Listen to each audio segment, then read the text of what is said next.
বাংলাদেশে হিন্দু সম্প্রদায় নির্যাতনের শিকার হচ্ছেন বলে দাবি করেছেন ভারতের ক্ষমতাসীন রাজনৈতিক দল বিজেপি নেতা দিলীপ ঘোষ। এছাড়া বাংলাদেশের হিন্দুদের ভারতের নাগরিকত্ব দেওয়ার দাবিও জানিয়েছেন তিনি। শুক্রবার গাইঘাটা বাজারে দলীয় এক কর্মসূচিতে তিনি এই দাবি জানান।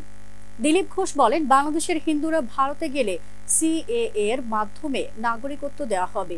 এটা বিজেপির ঘোষিত নীতি বলেও স্পষ্ট করেন গেরুয়া শিবিরের এই নেতা। তিনি বলেন, বাংলাদেশের আক্রান্ত হিন্দুদের তো ভারতের নাগরিকত্ব দেওয়া হবে, পাশাপাশি বিশ্বের যে কোনো প্রান্তে হিন্দুরা আক্রান্ত হয়ে ভারতে এলে তাদের সিএএ এর মাধ্যমে নাগরিকত্ব দেওয়া হবে।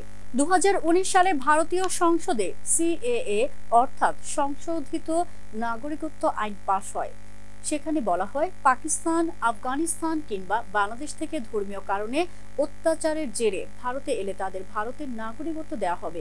2014 সালের 31 ডিসেম্বরের আগে যারা ভারতে এসেছেন তারা সিএএ তে নাগরিকত্ব পাওয়ার জন্য যোগ্য।